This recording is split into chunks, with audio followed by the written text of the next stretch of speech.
Père et du Fils et du Saint-Esprit. Amen. Viens, Esprit de sainteté, viens, Esprit de lumière, viens, Esprit de feu, viens nous embraser, viens, Esprit du Père, sois la lumière, fais jaillir des cieux ta splendeur de gloire. Viens, Esprit de sainteté, viens, Esprit de lumière, viens, Esprit de feu, viens nous embraser. Amen. Voilà, au moment de commencer, une fois n'est pas coutume, je vais saluer, puisque Wilfried a la gentillesse d'assurer la diffusion des vidéos, ceux qui écoutent, parce que j'ai eu la joie d'entendre l'an passé des personnes qui me disaient, voilà, ils suivent la formation sur la formation biblique, et je sais qu'il y en a qui la suivent de très très loin, de pays lointains. Voilà, alors je pense à eux, et c'est pour nous une motivation de travailler d'autant plus, parce qu'à Paris on a des moyens de travailler, c'est bien que nous puissions le partager avec d'autres. J'ai bien conscience qu'il y a des séances qui sont quelquefois très denses, pour ne pas dire lourdes. Je vous rassure, je me mets à votre place. Voilà. Donc aujourd'hui, avec un peu de satisfaction, je me suis dit, j'espère que ce sera moins lourd, hein, je le pense. Hein, il y avait comment dire, dans un groupe de jeunes en paroisse, je leur avais dit, si à un moment j'emploie des mots trop compliqués ou que ça fait trop, vous faites tut. Voilà. Puis une fille m'avait dit, au but de Chaumont, elle m'avait dit mais je vais faire tut tout le temps. Alors j'ai dit bon, d'accord.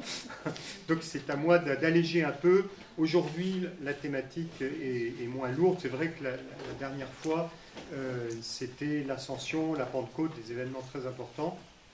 Voilà. Là il s'agit de décrire la première communauté chrétienne. J'espère que la matière sera plus facile à recevoir.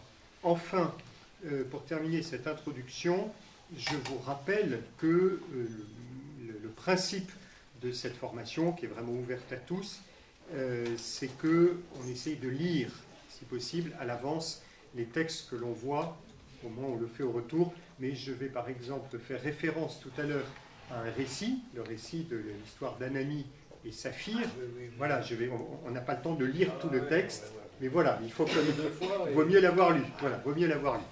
Et c'est ici l'objectif pour moi, c'est pas que vous écoutiez la bonne parole du Père Henri, c'est que vous ayez le goût de lire l'Écriture sainte, exactement comme ce qu'on a fait quand on était en Terre Sainte. Le but, c'est de quitter la Terre Sainte comme on quitte un cours biblique, en disant, eh bien, maintenant, j'ai reçu l'Esprit Saint, je peux lire la Sainte Écriture, et ainsi trouver de la nourriture.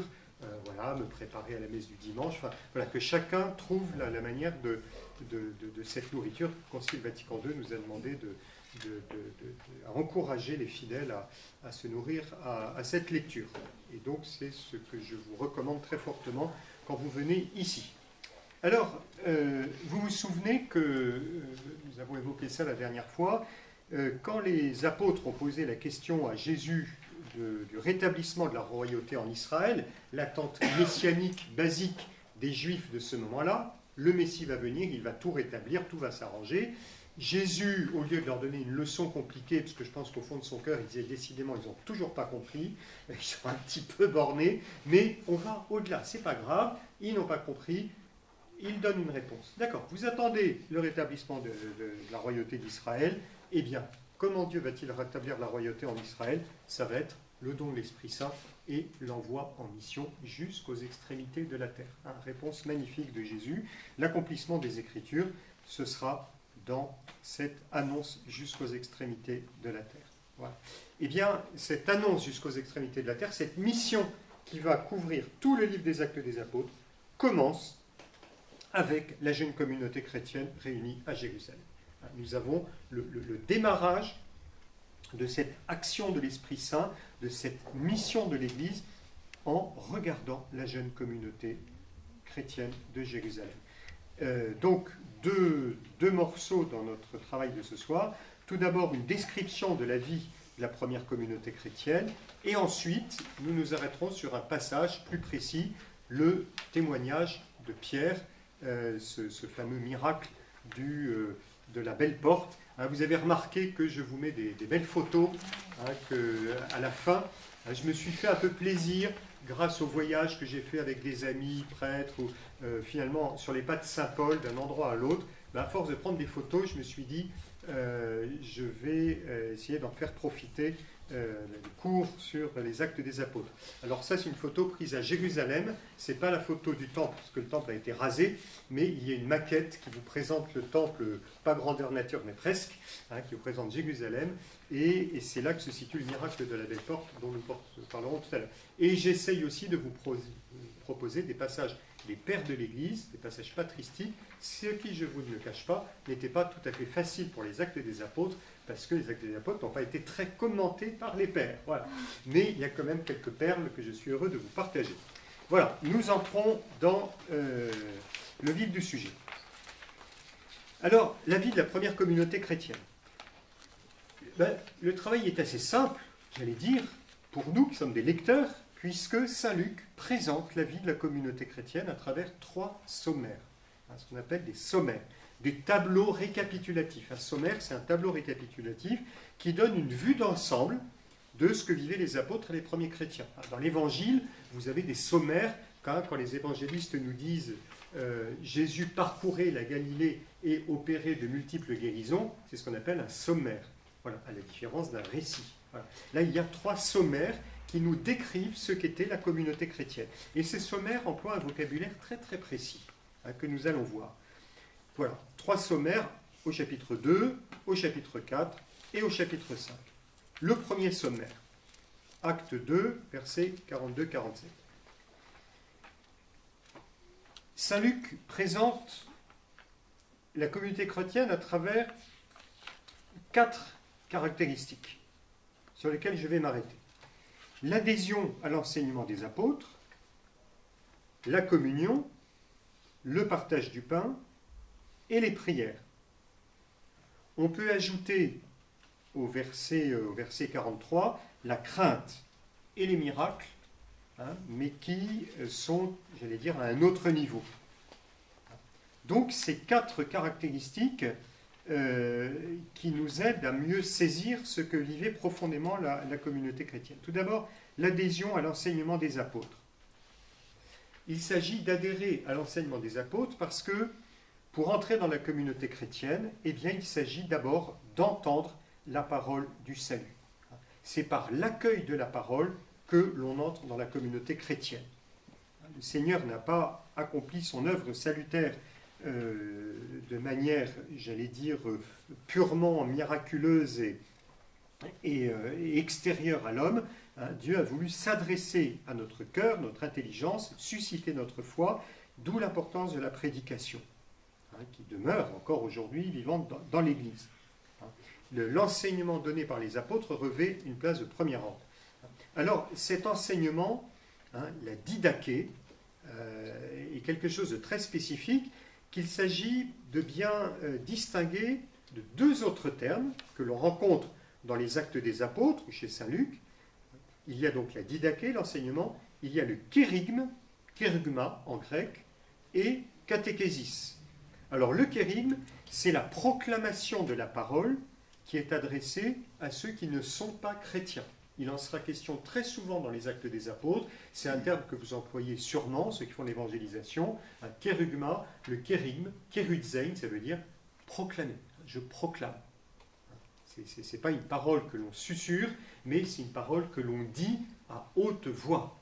Hein, en présence de sœur Agathe, j'aime bien rappeler, et de Wilfried, j'aime bien rappeler que pendant le pèlerinage de Vézelay, pendant qu'on faisait des comptes rendus de discussion de groupe, hein, une bonne méthode occidentale, française. Alors nous, en discutant en groupe, nous avons parlé de l'Esprit Saint, en disant que c'était très important, que l'Esprit Saint était très important. Puis vous savez, on est assis dans les herbes comme ça, puis on parle poliment, puis il y a quelqu'un qui dit le plus fort, on n'a pas entendu. Hein, vous connaissez le schéma. Et puis plus loin de nous, il y avait le groupe que nos amis ivoiriens, qui disaient « L'Esprit est Seigneur et il est puissant ». Alors quelqu'un d'autre qui dit « Eh bien moi je proclame que non seulement il est puissant, mais il est vraiment la troisième personne de la Trinité ». Vous avez vu, au moins eux ils y croient. Voilà, c'était Keruzein, c'était la proclamation. Ça c'est bien que nous retrouvions ce sens d'une parole qui est proclamée. L'évangélisation, ce n'est pas uniquement quelque chose qu'on susurre dans le creux de l'oreille, c'est une parole qui est proclamée. Keruzein, proclamée. Qui s'adresse à ceux qui ne sont pas chrétiens. L'autre terme, un deuxième terme, qui justement qui n'est pas celui du sommaire, c'est l'instruction, catéchésis, qui était donnée aux catéchumènes. Alors, kérugma, ça a donné kérim, catéchésis, ça a donné catéchèse, catéchuména, les catéchumènes. C'est une instruction qu'on va donner à ceux qui se préparent au baptême, parce que le baptême est reçu dans la foi, donc ça suppose une liberté, une connaissance de la parole de Dieu. Donc il y a besoin de cette instruction. Et il y a l'enseignement, ce sont des instructions, mais qui sont données à ceux qui sont déjà baptisés. On peut dire que c'est le catéchisme que reçoivent ceux qui ont reçu le baptême. Un enseignement qui était basé sur les paroles et les actes de Jésus, auxquels Saint Luc fait référence dans son introduction, et l'enseignement aux apôtres. Basé aussi sur les paroles que Jésus avait adressées plus largement à tous aux disciples et aux témoins de la résurrection. Voilà, ça ne pose pas trop de difficultés, mais c'est bien de voir que cet enseignement des apôtres est tout à fait central.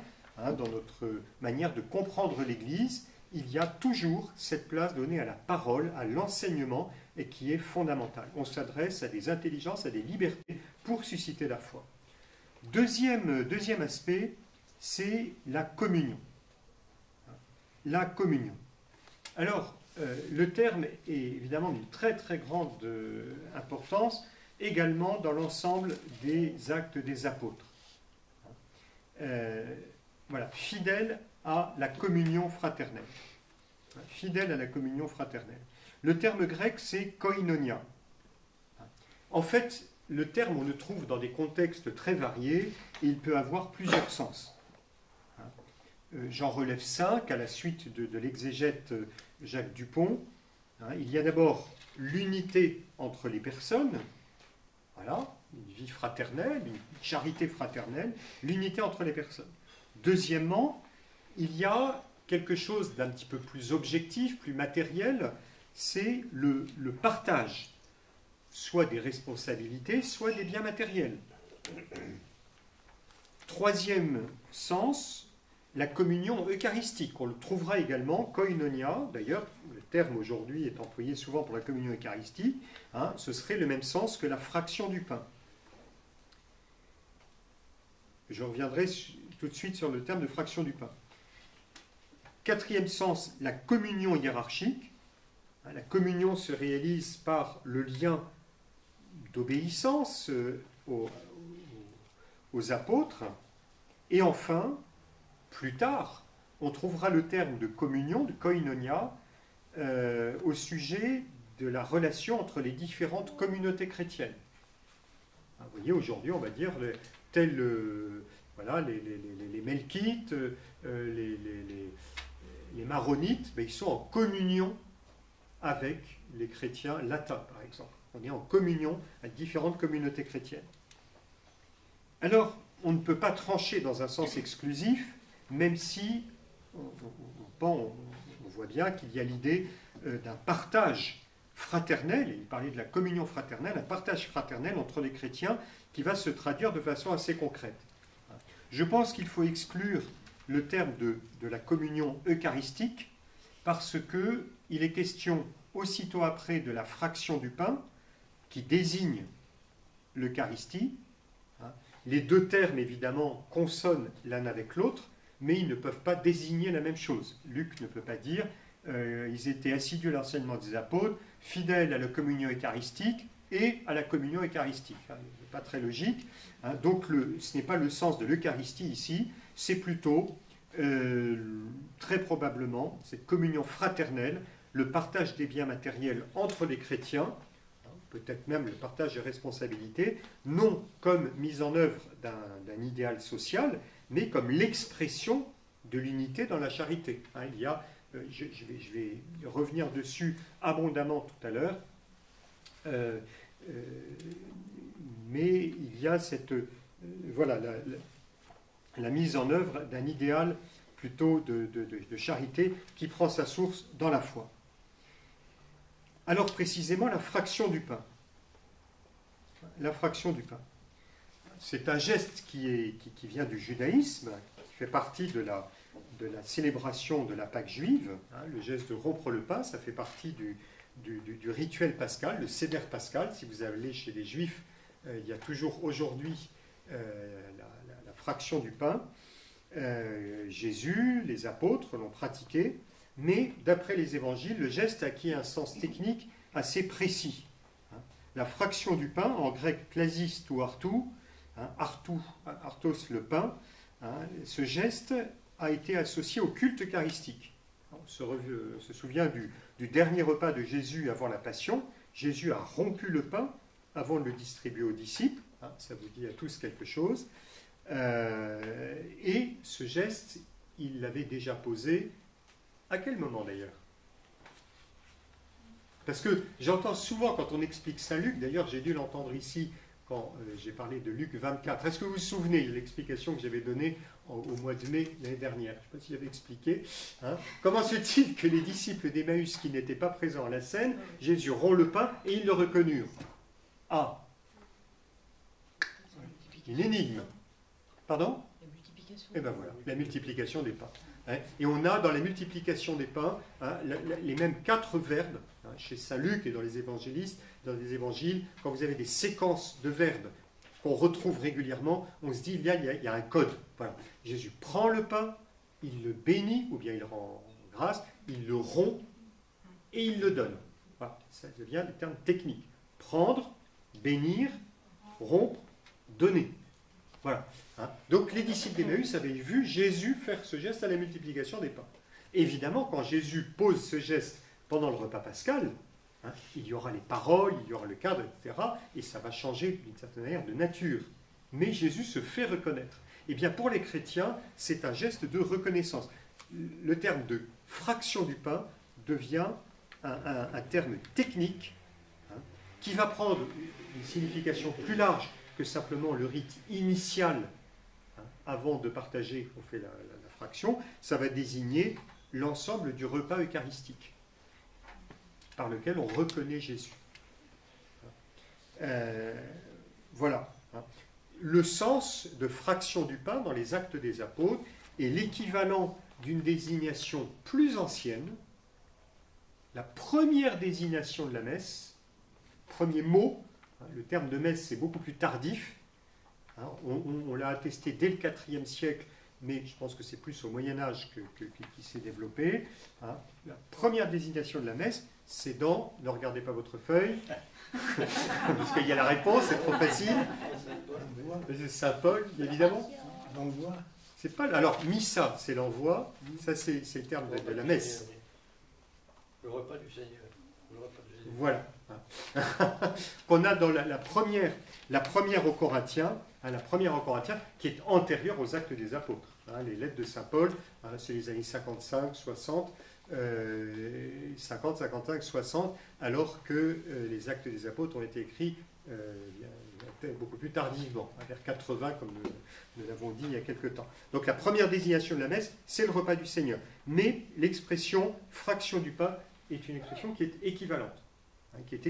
C'est bien le geste rituel liturgique de l'Eucharistie. Voilà. Alors ensuite, on a essayé de recomposer. Vous avez des auteurs tout à fait passionnants, comme le père Étienne Naudet, qui est dominicain, ou des historiens de la liturgie, qui ont essayé de reconstituer, Murphy O'Connor, qui ont essayé de reconstituer les premières liturgies chrétiennes. C'était un culte domestique, évidemment, il n'y avait pas d'église, ça se déroulait dans les maisons, comme d'ailleurs le rituel pascal pour les juifs. Et ce qui est intéressant, c'est que le terme de fraction du pain nous rappelle qu'il s'agit de manger quelque chose, Évidemment, c'est l'Eucharistie, mais il s'agit aussi de manger du pain. Donc il y a un repas, et on voit bien dans les Actes des Apôtres que la liturgie, ce que nous appelons le sacrement, et qui était le sacrement, mais qui n'était pas désigné comme tel, le sacrement était associé à un repas fraternel, ce qu'on a pris l'habitude d'appeler les agapes. On n'imaginait pas un culte eucharistique sans le repas fraternel. Là, nous avons beaucoup à apprendre des Actes des Apôtres sur le lien entre la charité qui existait entre les membres de la communauté et le rituel eucharistique. L'Église a beaucoup insisté, avec raison, et heureusement qu'elle l'a fait, sur toute la dévotion, l'adoration que nous devons vis-à-vis de l'Eucharistie, dans une démarche personnelle. Jésus, je t'adore, présent dans le sacrement, l'acte de foi, mais on a fini par oublier un petit peu cette dimension de vie fraternelle. Quand monsieur le curé vous propose un apéritif à la fin de la messe, il y a une intention profondément théologique et tout à fait saine qui retrouve où c'est le repas du dimanche. Pardon ? C'est Apollo Corinthiens qui l'a dit. C'est les Corinthiens qui l'ont dit. Qui peut faire le pot à la fin de la messe. Et oui, exactement, c'est les Corinthiens. Bravo. Et on a dans la lettre, l'épître aux Corinthiens, vous avez tout à fait cette thématique qu'on ne développe pas ce soir, mais la charité nous est donnée dans le Christ, dans l'Eucharistie, dans le sacrifice du Christ, mais entre ceux qui ont participé au même corps, eh bien, cette charité va s'exprimer à travers le repas. C'est pour ça qu'il faut soigner le repas du dimanche après la messe, et que voilà, il y a ce côté festif et ce côté fraternel qu'il ne faut pas négliger. Je vois bien qu'à certains moments, ça nous a fait un peu sourire parce qu'on disait, mais on a horizontalisé, on parle uniquement de la communauté de frères et tout. On en a un peu souri, peut-être qu'il y a eu des excès, mais il y a une intuition quand même qui est juste, qui est que cette Eucharistie doit s'exprimer dans des liens fraternels entre ceux qui ont participé au même repas, à la même liturgie. Alors assez vite, dans l'histoire de la liturgie, ce lien entre l'Eucharistie et les repas fraternels, ça a été, les deux ont été bien dissociés. Les deux ont fini par être dissociés. Ça nous projette au-delà des Actes des Apôtres. Enfin, les prières. Alors, les premiers chrétiens constituent une communauté qui prie. Vous vous souvenez, le début des Actes des Apôtres, on les voit tous réunis autour de la Vierge Marie, image assez idéale, mais réelle, très belle, une communauté qui prie. Mais ici, il ne s'agit pas simplement d'assidus à la prière, de façon générale, mais assidus aux prières, au pluriel, qui semble désigner quelque chose de précis. Probablement une référence aux prières du Temple. Les prières du Temple de Jérusalem mentionnées au verset 46. Les premiers chrétiens ont continué de fréquenter le Temple. Là, on verra ça à la fin des Actes des Apôtres. Paul, au retour de mission, alors même qu'il a cessé, il a un peu pesté contre ses frères juifs en disant « Vous ne voulez pas m'accueillir, donc je vais vers les païens », n'empêche qu'il revient à Jérusalem, il va au Temple. Donc les premiers chrétiens ont toujours gardé ce lien avec le Temple. On n'imaginait pas, ni les chrétiens, ni les juifs, on n'imaginait pas que cette petite communauté des disciples de Jésus, cette grande communauté des disciples de Jésus, parce qu'elle a vite grandi, que cette communauté existe en dehors du peuple d'Israël. Ils sont juifs, ils vont accueillir des païens, mais on reste quand même dans la perspective d'un lien toujours avec le judaïsme, au moins jusqu'à la destruction du temple.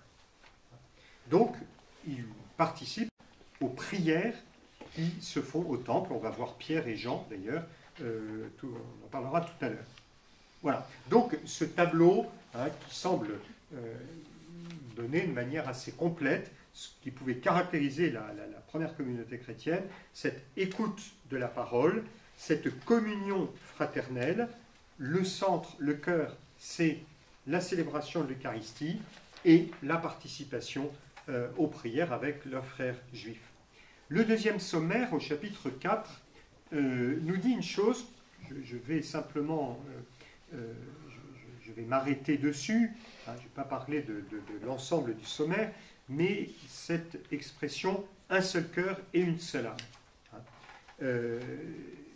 C'est vraiment un résumé de ce que vivait la première communauté chrétienne. Alors je propose la traduction suivante, je pense que c'est Jacques Dupont qui doit la suggérer, ou je ne sais plus trop quel exégète. Le cœur et l'âme de la multitude des croyants étaient un, ou singulier. Un peu étonnant. Voilà. La traduction qu'on a habituellement, c'est « la multitude des croyants n'avait qu'un cœur et qu'une âme », dans la Bible de Jérusalem et dans la Tob. Alors en réalité, si on lit attentivement le texte, le sujet de la phrase, c'est le cœur et l'âme. Le cœur et l'âme de la multitude, qui est un complément du nom. Et Saint Luc termine la phrase avec le numéral 1. Le cœur et la multitude des croyants étaient un. Donc il y a cette insistance sur l'unité, une unité qui réside dans le cœur et l'âme. Alors on s'est demandé comment il pouvait y avoir ce singulier alors qu'apparemment il y a deux sujets, le cœur et l'âme. Alors selon l'exégète Jacques Dupont, il y a le cœur qui fait partie du registre biblique, le lève en hébreu, lève, libi, mon cœur, et l'âme qu'on trouve dans la pensée grecque. Quand on dit une âme, dans la pensée grecque, dans le monde grec, ça veut dire l'unanimité. On a ça chez Aristote, par exemple.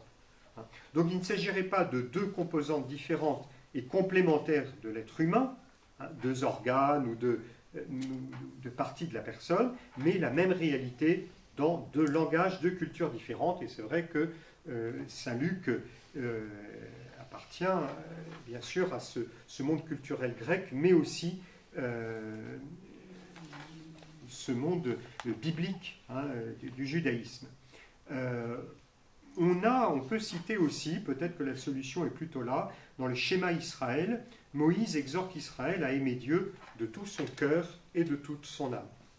En tout état de cause, ce que nous dit Saint Luc, c'est que l'unité entre les croyants est fondamentalement une réalité intérieure, avant de trouver une traduction extérieure. Le cœur et l'âme, qu'il s'agisse exactement de la même chose ou pas, il s'agit de ce qui fait le centre de la vie de la personne, cette intériorité qui adhère profondément à la parole du Christ et qui fait cette unité. Alors là, on a un petit peu cette image qui sera développée par un moine du désert de Gaza au 4e ou 5e siècle, à Dorothée de Gaza. Il dit, c'est comme je crois que c'est Dorothée de Gaza qui a cette image, comme les rayons d'une, alors il ne dit pas d'une bicyclette, il dit les rayons d'une roue de je ne sais pas, de brouette, voilà, ou d'un char de guerre. Plus les rayons sont proches du centre, et plus sont proches les uns des autres. Voilà. Eh bien, la fraction du pain, l'Eucharistie, et ce qui est le cœur de la vie des croyants, eh bien, plus les gens sont près de l'Eucharistie, plus ils sont proches les uns des autres. Ça, c'est une image que dans une communauté monastique, on est tous proches de l'Eucharistie, c'est ça qui nous rapproche. Voilà. Le cœur et l'âme étaient un parce que le cœur et l'âme adhèrent pleinement à Jésus-Christ. Troisième sommaire au chapitre 5. Alors je ne reprends pas ce que dit chaque sommaire parce que ce serait un peu long, mais je vais m'arrêter à un aspect intéressant du troisième sommaire, le troisième sommaire qui souligne le pouvoir des apôtres d'accomplir des miracles. Ce troisième sommaire rend compte de la croissance de l'Église. Des croyants de plus en plus nombreux s'adjoignaient au Seigneur. La communauté est une et elle ne cesse de s'élargir. Ce n'est pas une unité qui est repliée sur elle-même, c'est comme une dilatation, une ouverture. Ça marque beaucoup ce dont nous parlons aujourd'hui, ce thème de l'unité et en même temps de la croissance. Et c'est un phénomène qui est présent dès la Pentecôte. Dès la Pentecôte, il y a l'Esprit Saint qui est donné et Pierre se met à prêcher aussitôt. Dans le même mouvement, l'esprit d'unité va habiter le cœur des apôtres, mais il y a une concomitance avec la prédication. Le signe de la prédication, le signe du don de l'Esprit Saint, plutôt le signe du don de l'Esprit Saint, c'est le fait que Pierre se met à prêcher. Voilà. Donc, cette croissance de l'Église, avec un petit détail important, au chapitre 2, verset 41, furent ajoutées en ce jour-là environ 3000 personnes, un passif, furent ajoutés, un passif qui veut dire c'est Dieu qui donne la croissance. Ce n'est pas Pierre et les apôtres ajoutèrent du monde, mais furent ajoutés 3000 personnes. Donc c'est Dieu qui donne la croissance. On retrouvera en d'autres lieux ce type de sommaire sur la croissance de l'Église. Alors évidemment, si on pense trouver là une description exacte, factuelle de ce qui s'est passé? Évidemment, non. Les choses se sont passées de façon plus complexe, il a fallu du temps, et évidemment une simplification, mais c'est le propre d'un sommaire. Comme je vous l'ai dit tout à l'heure, un sommaire va nous dire l'essentiel. Il y a peut-être une exagération sur les chiffres, mais un regard plus global et un regard honnête sur la croissance de l'Église nous conduit à y voir en fait une réalité. Pourquoi? Parce que Saint Luc, lui, en a été le témoin. Saint Luc a vu cette Église, quelques dizaines d'années après sa naissance, cette Église qui de fait était répandue. Et lui-même en est le témoin, lui qui est de culture grecque, qui n'appartenait pas au petit monde des Juifs de Jérusalem. Donc Luc lui-même est témoin de cette expansion qui est réelle, même si elle est passée par des chemins beaucoup plus tortueux, difficiles, d'ailleurs comme on va le voir tout à l'heure. Il y a eu des crises, Ananie et Saphir, mais des crises qui, au moins au départ, ont pu être vite résolues. Alors à ce sujet, et je vais terminer sur les sommaires, à ce sujet, il faut souligner ces deux faces, finalement, de la réalité de ce que vit la communauté chrétienne.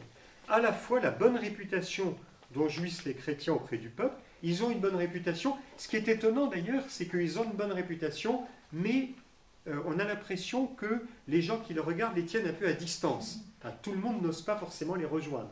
On les admire, on les regarde, ce sont des chrétiens, des disciples de Jésus, mais ça ne veut pas dire qu'on est prêt pour autant à les suivre. Voilà. Donc il y a une communauté qui est comme mise à part, et puis avec malgré tout cette expansion dont j'ai parlé, mais au même moment, il y a une opposition qui commence à naître, de plus en plus manifeste, avec l'arrestation des apôtres. Première arrestation, vous pouvez comparer les récits d'arrestation au chapitre 3 et au chapitre 4. D'abord, ça se commence, c'est des petites recommandations, ensuite c'est une admonestation, et puis ça ira jusqu'à la persécution et la mise à mort d'Étienne. Il y a une amplification de cette opposition, et finalement la persécution pas simplement d'Étienne, mais aussi de la communauté chrétienne, qui va être l'occasion de l'ouverture de l'évangélisation au-delà de Jérusalem. Une amplification qui va créer une crise, et cette crise va être décisive, et cela, nous en parlerons la fois prochaine ou la fois suivante. Alors, je vais m'arrêter maintenant sur une question importante, celle de la possession des biens, qui est un sujet très important dans les Actes des Apôtres pour comprendre la nature de la première communauté chrétienne. On a souvent, peut-être que vous l'avez entendu, peut-être même que vous l'avez dit, présenté la communauté chrétienne comme une sorte de société communiste réussie. Toujours amusé cette manière que les chrétiens, pleins de générosité, ont eue pour dire finalement les communistes et les chrétiens, c'est la même chose, on a un idéal communautaire. Voilà. D'abord, je ne sais pas si tout le monde dans ce monde connaît bien le communisme, pas tout à fait ça. Et puis, dire que c'est un idéal communiste réussi, ça me semble un petit peu court. C'est vrai que quand on a la description de Saint Luc, tous les croyants ensemble mettaient tout en commun, ils vendaient leurs propriétés, leurs biens, et en partageaient le prix entre tous selon les besoins de chacun. Voilà, lisez la phrase, dites-vous, je le mets en pratique. Voilà. Là, c'est le kolkhoz, je ne sais pas quoi, on va vivre un vrai kolkhoz, un kolkhoz chrétien, merveilleux. On va faire le collectivisme. Ou encore, dans un autre sommaire, entre eux, tout était commun. Comme vous le devinez, à travers le ton de voix que j'emploie, vous avez deviné que ce n'était pas tout à fait ça, que ce n'était pas très sérieux, et que cette manière de présenter les choses est assez simpliste. C'est vrai que les disciples ont été fidèles à l'enseignement et à l'exemple de Jésus, qui, ça c'est incontestable, a vécu la pauvreté, et il a enseigné à vivre cette pauvreté, et les premiers chrétiens ont vécu cet idéal de détachement et de pauvreté. Et c'est un thème qui est important chez Luc, plus chez Luc que chez les autres évangélistes.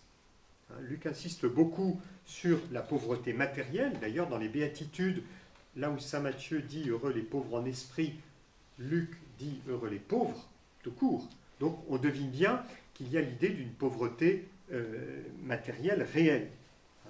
un thème cher à Luc, qui signifie une sorte de contestation de l'ordre du monde. On dirait aujourd'hui une contre-société chrétienne qui est portée par l'espérance dans la possession des biens éternels. Le pape François nous a heureusement rappelé, à propos de l'écologie, qu'il y a une sobriété chrétienne qui a toute sa noblesse, ne pas chercher à posséder plus que nécessaire. Donc la pauvreté est un thème qui est très noble et qui est central dans les évangiles. Mais, et ça c'est fondamental, s'il y a une mise en commun, celle-ci est une démarche volontaire. Voilà. Dans le communisme, je crois que tout ce qui est à toi est à moi, tout ce qui est à moi est à moi. Enfin, il y a tout un système très compliqué où on arrive à ne plus rien avoir du tout. Chez les chrétiens, il s'agit d'une démarche volontaire. La propriété n'est pas abolie. Saint Luc dit par exemple, nul ne disait sien ce qui lui appartenait. C'est beaucoup plus subtil que de dire personne n'avait plus rien. Luc ne dit pas ça. Il dit ce que chacun possédait, il estimait que ce n'était pas sa seule possession, autrement dit, c'est destiné à tous. Je vais au-delà de l'exégèse et de la lecture de la Bible, mais ça va dans le même sens. Un des principes de la doctrine sociale de l'Église, c'est la destination universelle des biens. Nos aïeux au Moyen-Âge et encore après nous ont appris que quand on reçoit un héritage, contrairement à la conception moderne, quand on reçoit un héritage, une maison, des objets, des terres, n'importe quoi, le but c'est pas de dire c'est pour moi, j'en fais ce que je veux, mais si je le reçois, c'est parce que j'ai une responsabilité pour mes enfants, pour la société, pour le partage.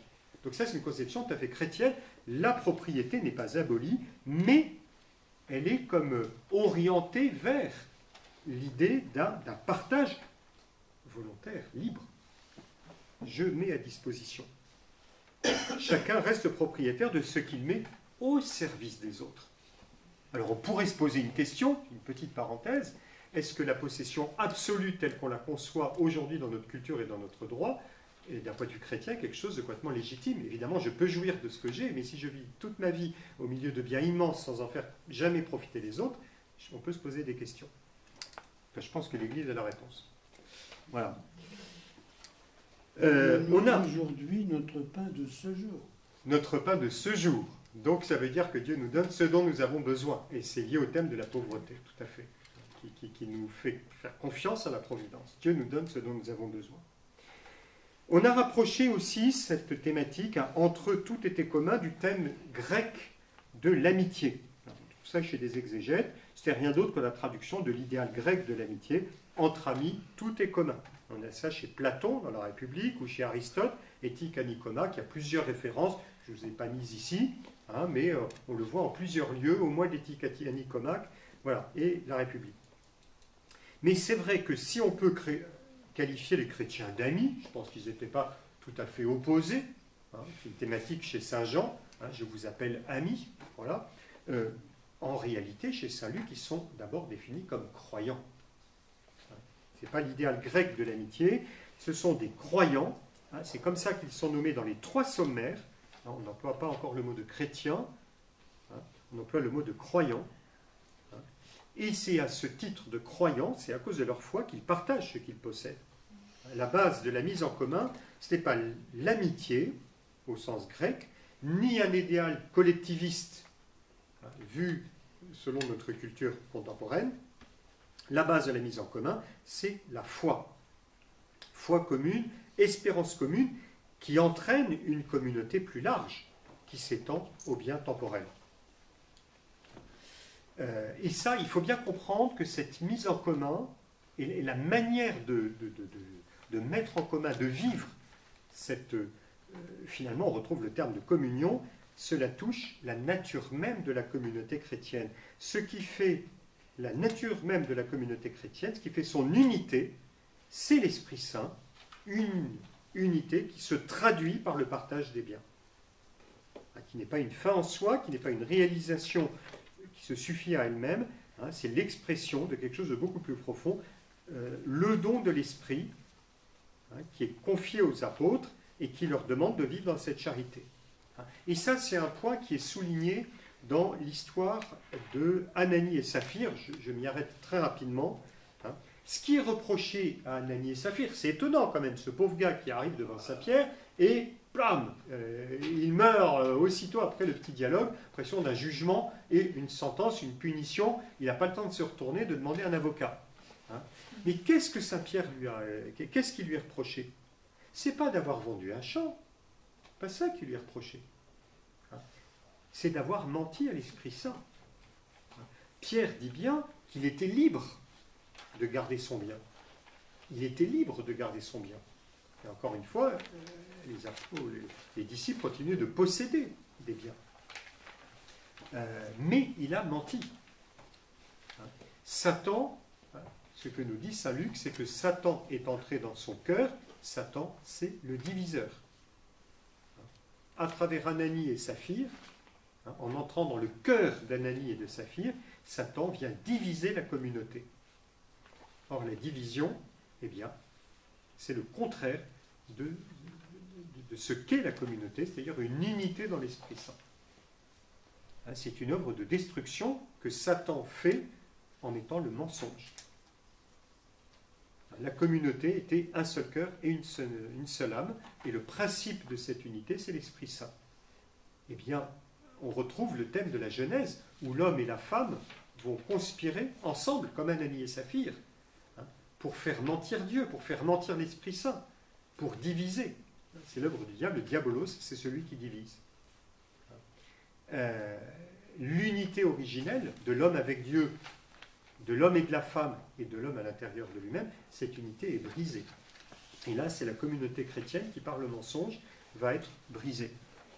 Et le verdict, hein, la mort d'Ananie puis de Saphir, ce n'est pas une punition décrétée par Pierre, mais c'est le fruit même du mensonge. C'est ce qui nous est dit déjà dans le livre de la Genèse.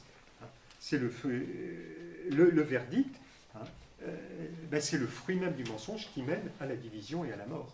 Quand l'homme est coupé de Dieu, il meurt. Vous voyez, hein, cette histoire d'Ananie et Saphir qui illustre que la communauté chrétienne ne peut vivre que dans cette unité choisie, voulue, s'exprimant à travers le partage des biens ou la destination commune des biens que l'on possède, et que si la division, le mensonge entre parmi les membres de la communauté, eh bien, c'est contraire à l'œuvre de l'Esprit Saint. Et le résultat, c'est la mort. On peut poser des questions. À la fin, je termine, on voit le chapitre 3, et là, on aura largement le temps des questions. Alors, deuxième partie, voilà, le témoignage de Pierre. Là, on a eu ce tableau à travers les trois sommaires, hein, qui nous aide à entrer dans ce qui est le cœur de la communauté chrétienne. Maintenant, on va davantage reprendre un texte narratif, un récit, dans lequel on va voir quelle est la mission de la communauté chrétienne s'exercer. Hein, évidemment, il y a cette unité, mais l'unité de l'Église n'est pas une fin en soi. La communauté n'existe pas pour elle-même, hein, mais pour témoigner du Christ Sauveur. Une communauté n'existe jamais pour elle-même, mais pour témoigner du Christ Sauveur. Le caractère missionnaire de l'Église. Et justement, le premier sommaire fait état des nombreux prodiges et signes accomplis par les apôtres. Chapitre 2, verset 43. Il y avait de nombreux prodiges et signes accomplis par les apôtres. Eh bien, c'est ce qu'illustre le récit du miracle de la Belle Porte. Je vous ai montré la photo avec le lieu probable où ce miracle a eu lieu. Voilà, tout d'abord le miracle et ensuite l'arrestation et la libération. Je vais m'attacher à un élément marquant du récit, parce que Luc écrit de façon assez remarquable, il choisit les mots, et tout se joue autour du regard. Tout se joue autour du regard. Pierre et Jean montent au temple pour la prière, comme je disais tout à l'heure, ils vont au temple, hein, les prières de chaque heure. Il y avait la prière à la 3e heure, à la 6e heure, la 9e heure. Or, on apporte un impotent de naissance qui voit Pierre. Voilà. Regarde l'impotent sur Pierre. Qu'est-ce que ça veut dire? Un impotent qui regarde deux apôtres qui ont une très bonne réputation, il se dit, ils vont m'apporter la guérison. Donc la problématique est déjà posée. Il y a aussitôt après le regard de Pierre et Jean sur cet homme. Pierre fixa les yeux sur lui.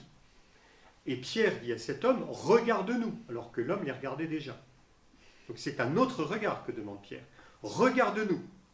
Alors, il y a deux interprétations qui en fait vont ensemble.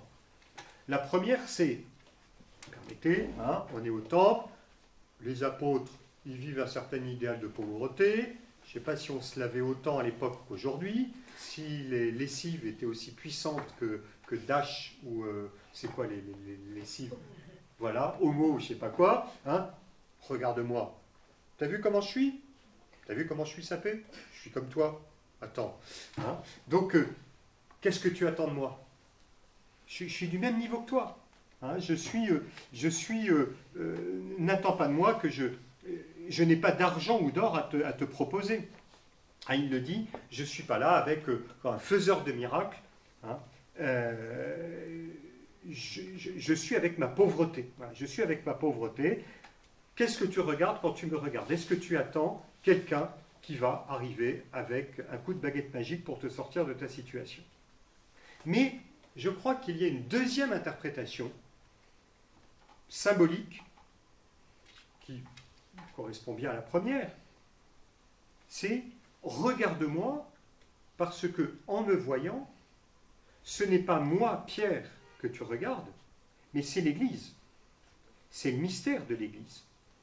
Ce regard est un regard de foi, et c'est au nom du Christ que je vais t'apporter la guérison. On peut dire le premier sens, qui est assez factuel, matériel et tout à fait probable, revient à dire, si tu me regardes, ne te trompe pas, ce n'est pas à cause de ma propre puissance que tu vas trouver la guérison. Le deuxième sens, c'est aie un regard de foi et reconnais que c'est l'Église, à travers moi, qui est là auprès de toi, qui agit au nom du Christ. Avoir un regard juste, qui n'est possible que par la foi, c'est Jésus qui opère la guérison. Verset 6, au nom de Jésus-Christ, le Nazoréen marche. Jésus-Christ le Nazoréen, c'est une référence à Jésus de Nazareth. Ce n'est pas l'humanité de Pierre, c'est l'humanité de Jésus. Mais Jésus le Christ, celui qui a été oint de l'Esprit Saint. Et Pierre va faire comprendre la même chose à la foule stupéfaite qui arrive en accourant, qui était impressionnée. Qu'avez-vous à nous regarder? Toujours le thème du regard. Vous nous regardez comme si c'était nous par notre propre puissance. C'était nous par notre propre puissance, ou grâce à notre piété, qui avions fait marcher cet homme. Qu'est-ce que vous avez à nous regarder comme ça? Je pense qu'il leur dit aussi, regardez comme on est habillé. Voilà, ça ne va pas être très brillant, mais Pierre peut-être s'en fait une fierté. Je suis là comme témoin du Christ ressuscité. Et Pierre le dit bien, c'est la foi en lui qui l'a rétabli en pleine santé. Donc c'est très très important, parce que ça veut dire que, en regardant les apôtres, ce que l'on voit, c'est le mystère de l'Église. Et cependant, si c'est bien le Christ qui agit à travers eux, ce ne sont pas des instruments passifs. Et dire, oui, Jésus, c'est lui qui fait tout. Moi, je suis vraiment nul, donc je vais faire le truc, mais j'y suis pas. C'est pas vrai. Pierre s'y investit, se donne. C'est le mystère de l'Église. C'est-à-dire, Jésus passe bien par des apôtres, par le ministère des apôtres. Ce ne sont pas des instruments purement passifs. Pour celui qui a la foi, il y a ce mystère de l'Église, reconnaître la puissance du Christ par l'Esprit Saint, mais aussi reconnaître la place des disciples, une place qui est conséquente, qui est réelle. On a besoin de Pierre et de Jean pour que le miracle s'accomplisse. Et enfin, l'arrestation et la libération. Voilà. Qui finalement va reprendre cela, que Pierre va expliquer davantage à ses interlocuteurs juifs. Alors évidemment, les prêtres, le commandant du temple et les Sadducéens ne sont pas contents. Ils sont contrariés de les voir enseigner. Le peuple, on est au temple, et ce n'est pas aux apôtres de donner les enseignements. On comprend qu'ils sont un petit peu chatouilleux. Hein. Si je vois à la paroisse Sainte-Anne quelqu'un dire aux gens de s'asseoir, une foule nombreuse, et se mettre à parler sans être venu me demander mon avis, je vais dire, êtes-vous, qui êtes-vous, hein, je vais dire, coupez les micros, hein, et venez me voir. Puis j'ai demandé à la personne de s'expliquer. Voilà. Ah, bon, pardon, la comparaison vaut ce qu'elle vaut, mais on peut comprendre. Mais surtout, eux, ils savent déjà qui sont les apôtres, et peut-être qu'ils les regardent d'un mauvais œil.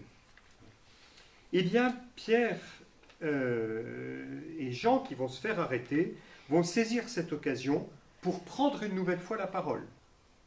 Ils sont remplis de l'Esprit Saint. On retrouve ce que Jésus avait annoncé au chapitre 12 des Actes des Apôtres.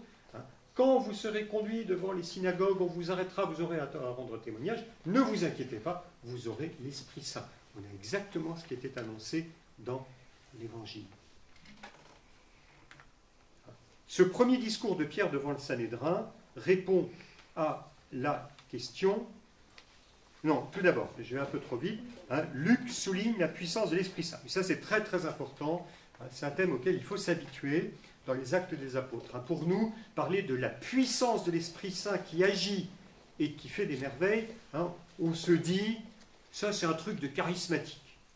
Alors, soit on appartient au renouveau charismatique, parmi nous, ils disent, ben oui, on fait l'expérience du renouveau charismatique, la puissance de l'Esprit Saint. Et ceux qui sont un peu moins dans ce style disent, ben on vous le laisse, nous on est plutôt pour l'Église, voilà, le pape, les évêques, la liturgie, bien carré comme il faut, une saine séparation des choses. Quelqu'un qui m'avait dit à la veille de la Pentecôte, mon père, responsable d'un groupe charismatique, mon père, demain c'est notre fête. C'est la fête du renouveau charismatique. Oui, c'est la fête du renouveau charismatique, c'est aussi la fête de toute l'Église. Voilà, et demain la Pentecôte, c'est pas que le renouveau charismatique. Voilà. Alors, le renouveau charismatique nous a rappelé heureusement que l'Esprit Saint est puissant et qu'il agit avec puissance. Peut-être qu'on l'a quelquefois un peu oublié. Les Actes des Apôtres le montrent. Mais c'est vrai pour toute l'Église, c'est vrai pour l'action de tous les apôtres. Il n'y aurait pas de pape, il n'y aurait pas d'évêque s'il n'y avait pas l'Esprit Saint, et l'Esprit Saint agit avec puissance. Et il y a un mot qui le montre très bien, qui est très important dans les Actes, c'est la parésia. C'est la parésia. Le terme grec parésia. Ça veut dire assurance. L'auditoire est impressionné par l'assurance de ces hommes qui sont sans culture, comme on le leur fait délicatement remarquer, mais ils parlent avec assurance. Ils ne savent pas grand-chose, un peu comme Bernadette, qui n'avait pas pu faire son catéchisme, Bernadette Soubirous, voilà, mais elle avait la puissance de l'Esprit Saint en elle, on peut parler avec assurance. La liberté, l'audace que donne l'Esprit aux missionnaires, malgré les dangers. À la franchise chrétienne. Le dernier mot des Actes des Apôtres, c'est Paul qui parlait avec parésia. Le jour de la Pentecôte, chapitre 2, des Actes, on l'a vu la dernière fois, ils se mettent à parler, ils parlaient avec assurance, avec parésia. On voit bien, quand quelqu'un n'a pas l'Esprit Saint en lui, et quand il est divisé, je parlais de la division tout à l'heure, il ne peut pas parler avec parésia. L'Esprit Saint, il unifie notre cœur, il nous donne d'attester, de proclamer, comme je disais tout à l'heure, avec assurance, les merveilles de Dieu. Pour vous dire, il y avait tellement de références que ça prenait presque une ligne. Je me suis dit, je vais leur épargner, donc j'ai supprimé. Mais vous pouvez faire la recherche dans les Actes, c'est un terme très important. Voilà. Alors, il y a le discours à la foule, mais il y a le discours devant le Sanhédrin. Le Sanhédrin a posé la question, par quel pouvoir ou par quel nom avez-vous fait cela? Eh bien, Pierre va saisir l'occasion pour proclamer le kérigme, avec assurance, dans les deux discours. D'ailleurs, il y aura un deuxième discours devant le Sanhédrin au chapitre 5. Voilà. L'accent est moins sur la résurrection, comme on l'a souvent dans le kérigme, que sur le nom de Jésus. Ce sera c'est par le nom de Jésus que je terminerai cette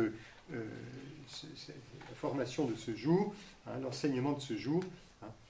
En réalité, ce qui va permettre aux apôtres d'accomplir ces merveilles, ces guérisons, de montrer que le royaume est là, de faire grandir la communauté, c'est que le nom de Jésus atteste que le Christ est toujours puissant, qu'il est toujours présent.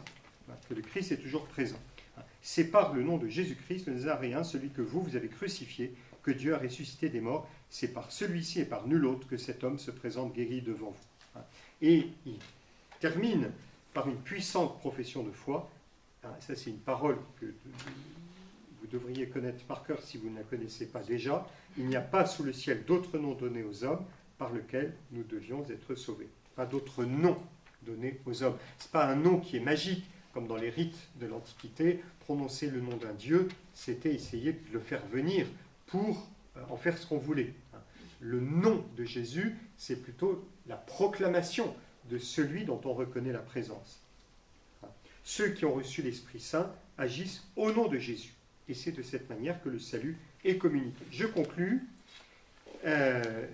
Cette description de la communauté chrétienne va être très très importante dans le livre des Actes des Apôtres. Parce que les Actes des Apôtres qui racontent la croissance de l'Église jusqu'aux extrémités de la terre, on peut dire que l'existence de l'Église est coextensive avec la mission des apôtres. Partout où il y a des nouveaux chrétiens, c'est l'Église qui est là. Et là où il y a une communauté, il y aura une autre communauté qui va naître. C'est le marcotage dans le jardinage. Oui. Marcotage, c'est ça. Vous avez une branche comme ça, on va faire naître des racines, mais à partir de la petite branche centrale, et la deuxième petite plante procède de la première. C'est un exégète qui avait cette image que je crois assez juste. Le fraisier. Pour les fraisiers, voilà, je crois que c'est à propos de ça. Donc quand vous voyez tous les fraisiers magnifiques, un jardin de fraisiers, ça nous fait rêver, eh bien vous vous dites qu'ils viennent tous d'un petit fraisier qui était au centre. Eh bien c'est ça l'Église, le concept de l'Église fraisier. Voilà. Ça va rester. Mais l'image du marcotage, voilà. C'est dire que la communauté de Jérusalem, elle porte en elle ce qui sera partagé à toute l'Église. Le terme d'Église, je vais un peu au-delà du cours d'aujourd'hui, on est assez tôt, elle a en elle cette perfection et cette plénitude que donne l'Esprit Saint, avant d'être répandu parmi les nations. Il y a déjà la communauté de Jérusalem est dans cette plénitude. Elle est catholique. Parenthèse, catholique, je vous rappelle, je vous le dis à peu près à chaque fois, ça ne veut pas dire universel. Ça m'agace quand j'entends ça. Universel, enfin, je précise, ça fait partie d'eux. Mais catholique veut dire plus que universel. Kat, holon, en grec, ça veut dire selon la totalité, selon la plénitude. L'Église a reçu la plénitude de l'Esprit Saint, la plénitude de la révélation, la plénitude des moyens du salut. Et évidemment, par conséquent, elle est universelle. Il y a bien ce sens-là dans le catéchisme de l'Église catholique. Mais l'Église est déjà catholique avant même que son expression ne soit universelle. Par certains côtés, Coca-Cola est universel. Coca-Cola n'est pas catholique. Voilà. L'Église est catholique quand elle est à Jérusalem. Elle a reçu la plénitude du don de l'Esprit Saint, mais cette perfection, cette plénitude comporte un dynamisme missionnaire, comme on l'a vu tout à l'heure. Un regarde-moi, dit Pierre au paralytique, ça veut dire à travers moi, tu vois l'Église, celle par qui Dieu continue de porter le salut à tous les hommes, qui est le fruit et le signe de ce salut. Voilà. Alors, est-ce que c'est 10h15 ou 10h d'ailleurs? Il a dit 10h ou 10h15? 10h07. Il a dit 10h. Il a dit 10h. D'habitude, c'est 10h15. Non, c'est 10h. Pour aujourd'hui. De toute façon, c'est l'heure du dernier métro. Comme Aujourd'hui, il n'y en a pas. il n'y a pas de métro. Qu'est-ce que. Il a dit 10h. Il a dit 10h. Ça me ressort. Vous allez voir si les complis ont commencé. Et dans ce cas-là, parce qu'il y avait une question. Il y a deux questions. Alors, la première, c'est par rapport au passage où Pierre et Simon, je ne sais pas, ils ont rencontré. Enfin, il y avait un impotent au bord de la route. Oui. Vous avez dit qui leur a dit. Près de la Belle-Porte, oui. Oui, en fait, l'impotent avait l'intention plutôt qu'il le guérisse. Il me semble que le texte précise. Il me semble que le texte précise plutôt qu'en fait, il avait demandé l'aumône. Et puis oui. de lui dire, regarde-nous, nous n'avons ni or ni argent, mais ce que nous avons te le donne. Oui, tout à fait. Oui, ça, je me suis pas du tout arrêté dessus. J'ai regardé le. Oui. La deuxième chose, c'est par rapport à Ananie et à Saphir. enfin, on sait que, on nous dit qu'ils ont menti, enfin, ils ont menti à l'Esprit Saint. Oui. Et du coup, ça explique le fait qu'ils sont morts. Pardon? Et du coup, ça explique le fait qu'ils sont morts instantanément. Oui. Or, dans le même temps, enfin, vous avez dit que Adam et Ève aussi ont menti à l'Esprit Saint. En fait. Mais eux, Alors, ils sont pas c'est une morts. relecture d'Adam et Ève, mais en tout cas, ils font mentir la parole de Dieu. Ils détournent la parole de Dieu de ce qui a été dit. Hein, oui. Si Adam et Ève étaient morts, on ne serait pas là. Mais parce qu'eux, ils sont morts. Mais Ah ben, moi, ce que je ne comprends pas- le thème de la mort, il est introduit à propos d'Adam et Ève. C'est par eux que la mort est entrée dans le monde. Oui. Que le catéchisme Non, nous mais rappelle. il fruit- manque quelque chose quand même pour comprendre le mensonge d'Anani. Parce Oui. que ce qui est dit là, ils ont vendu leurs biens. Oui. Ça, il n'y avait rien de condamnable. Ils n'ont pas tout donné à la communauté, ils en ont gardé une partie pour eux. Oui, c'est ça. Ce qui est du, non, mais c'est ce qui est du bon sens, tout le monde aurait fait ça. Aujourd'hui. Il n'était pas écrit. Non, mais ils pouvaient garder leurs biens. Pourquoi devaient-ils donner la totalité du fruit de la mort? C'est pas clair. Non, qu'il en garde une partie pour lui, mais qu'il le dise à la communauté. Il détourna une partie du prix, de connivence avec sa femme. On le dit. Oui, mais Il n'a pas dit. ben, il n'avait Il pas dit. détourna le. Mais en quoi ça les regardait? C'est à lui. C'est bien, on a trouvé l'avocat. Détourner, c'est au sens de. Non, mais- Si je dis. Si je dis je vais vous apporter quelque chose, je vais vous apporter tous mes biens, et puis en réalité j'en garde pour moi, et c'est Ouais, c'est un mensonge. c'est un mensonge. C'est pas, Pierre précise bien quel est le sens de la chose, et tu étais libre de faire ce que tu voulais, tu pouvais même ne pas vendre Oui. ton bien et le garder pour toi. Oui. Voilà, mais il faut pas. Alors on n'explique pas pourquoi ils font cette démarche-là. Hein. Il vendirent une propriété, il détourna une partie des prix de connivence avec sa femme et en apportant le reste, le déposa aux pieds des apôtres. Voilà. Ils font croire quelque chose. Alors, ce qui est sûr, ce qui est difficile, c'est que le récit est très bref. Oui, c'est oui. la suite qui permet de comprendre. Oui. Pierre a vu qu'il y avait une parole qui n'était pas vraie, une parole qui était partielle. Comment le récit est trop. Ah ben ça, c'est très fréquent chez lui. Très fréquent chez lui. Juste ce qu'il Oui, faut. oui. Mais vous dites. Que tu détournes une partie du. Le problème, c'est ça, oui. Oui.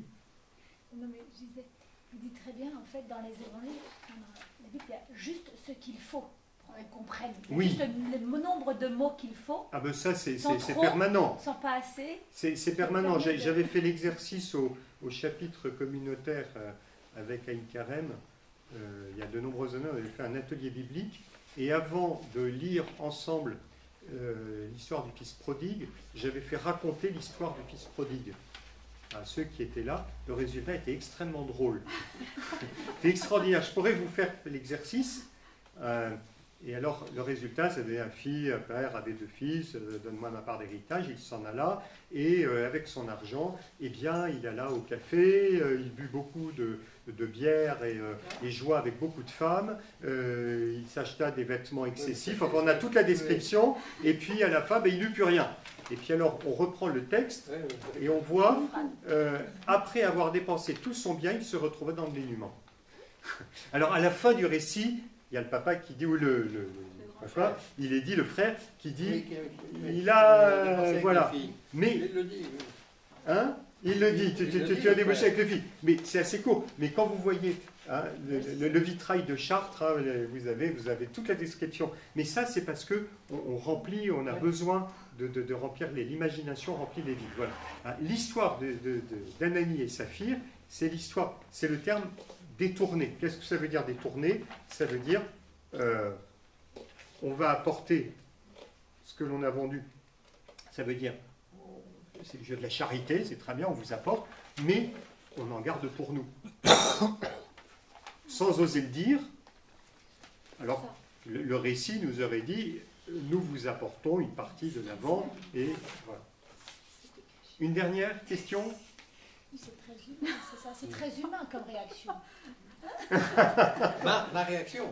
Oui. Non, mais la réaction d'un ami, quoi, quand même. Ben, mais non, Plein de bon sens. on a du mal à comprendre que ce soit mal conduit. Oui, il a détourné. Ouais. Est-ce qu'il y avait une dernière question? Ça va? Alors, la prochaine rencontre, eh bien, ce sera, si je ne me trompe pas, nous arrivons à l'histoire d'Étienne, hein, la lapidation d'Étienne et la persécution de la communauté chrétienne. Nous allons rentrer dans les heures plus sombres. Voilà, merci à Fried pour son aide et merci à vous pour votre attention. Merci encore. Merci.